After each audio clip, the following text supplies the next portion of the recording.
il se traîne Ward, car Jeff Ward c'est quand même le seul pilote américain ayant réussi au cours de sa carrière le Grand Chelem, c'est-à-dire qu'il a remporté au moins un titre dans chaque catégorie, 105, 250, 500 Supercross. C'est un nom solide du cross américain et international. De Coster n'hésite pas à le qualifier de meilleur coup de gaz mondial.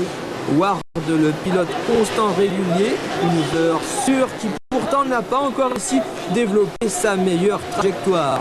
Et toujours dans le passage des Whoops, Greg Albertine, le numéro 63, suivi de Denis Stephenson, le 27. Stephenson, guère plus vieux que Albertine, il est américain, il a 18 ans, il représente la nouvelle génération US, celle de Larry Ward de Emig.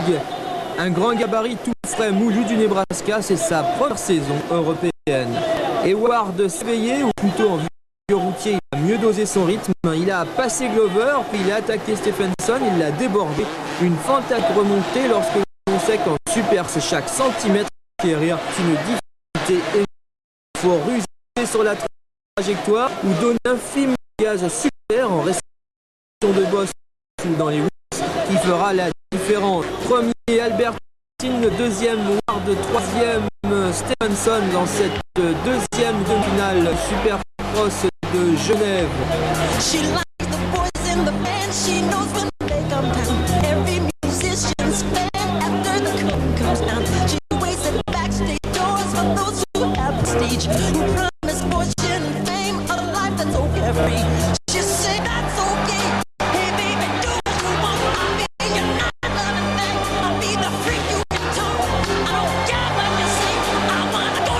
Et c'est la baston entre le gamin et le pop, entre Greg Albertine et Jeff Ward.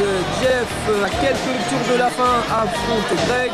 Du beau, du très beau Supercross. Les deux générations s'expliquent sur les bosses et les tables américaines. Et dans les bosses, Ward attaque Albertine. Il faut dire que les bosses, c'est un peu la spécialité de Jeff Ward, de l'ancien. Un duel formidable et symbolique, l'illustration du phénomène Tinger. Le Supercross devient de plus en plus le terrain de prédilection des sales gosses irrespectueux. On veut gagner et on se place parmi l'élite des 16 ou 17 ans. Les vieux de 20 ans n'ont qu'à bien se tenir.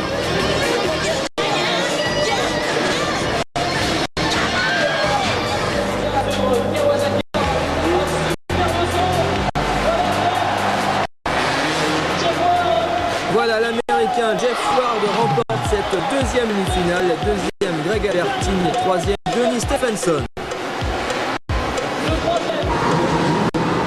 En route pour le super repêchage, un véritable catch, une course très rapide sur 5 petits tours et pour dégager seulement 2 qualifiés, c'est dire l'importance de ces quelques 5 minutes. C'est la toute dernière chance pour ceux que l'on attend ou que l'on attendait en finale. C'est le cas de Brock Glover, numéro 66 sur Honda. Brock Glover qui, malgré un départ un peu raté, prend après un tour la direction des opérations, suivi Bralwin Van Asten et Yann Guédard, un Français peu connu ou alors pas encore. Guédard, on le voit, qui passe Van Asten. Guédard numéro 44. Guédard qui va rester dans la roue de Glover. Les deux motos empruntent la même trajectoire dans le premier virage, c'est-à-dire à l'extérieur.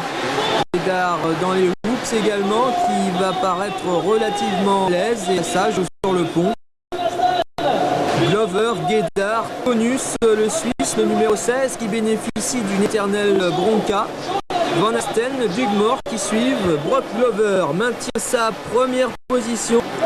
Derrière, Guédard joue l'unique carte de la France, puisqu'aucun Français ne figure parmi les qualifiés des demi-finales.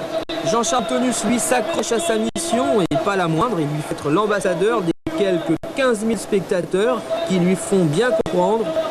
L'ambiance est fantastique, Tonus et Guédard se livrent une bataille superbe, c'est très esthétique.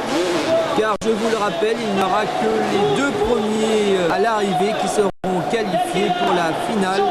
Et c'est très très court, 5 petits tours. Et puis les deux hommes ont tout à gagner dans ce super repêchage. Ils n'ont donc droit à absolument aucune erreur. C'est la maîtrise totale de la machine, être le plus rapide mais surtout ne pas chuter. Et on le voit, il n'y a pas une seconde, une demi-seconde de fantaisie. C'est une course totale, reste le seul citoyen helvétique dans ce Supercross du côté des Français. On retrouve dans ce super repêchage Daniel Belisco qui est en 6e position, Yannick Kervella qui est un peu déçu tout au long de cette journée dont on espérait plus, et Cyril Portal juste derrière, Portal le champion de France Open 250. Et puis Christian Pillard et Bruno Guillard qui vont abandonner dans ce super repêchage. Voilà, devant la course est américano-franco-suisse. Glover accentue la distance qui le sépare de Guédard et de Tonus. Brock Glover, 6 titres de champion des USA, un record seulement battu par Johnson. Victoire donc dans quelques instants de Brock Glover s'il ne chute pas. Deuxième, ce sera Yann Guédard.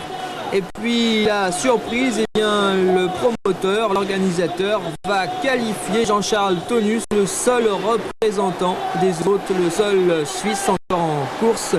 Donc nous retrouvons ces 3 pilotes dans la finale. Et avant de découvrir cette finale, eh bien, retourne l'image d'une chute très spectaculaire. Regardez, le numéro 29, Doug Morcolin, vient de heurter avec la roue de sa moto la tête du Suisse Martia Guignet. Cela se passait lors de la première journée de ce Lucky Strike Supercross. Impressionnant. Et pourtant, les 2 pilotes s'aligneront au départ des courses suivantes. Vraiment drôle de sport ce Supercross. Les gamelles sont très belles, mais où il n'y a pas vraiment beaucoup de blessures sérieuses. Si ce n'est quelques cassures, quelques foulures. Enfin, rien de jamais vraiment trop grave. Et surtout, rien qui ne décourage ces pilotes qui regagnent avec hâte leur moto et les boss des Supercross dès qu'ils sont guéris. Supercross de Genève, c'est la finale.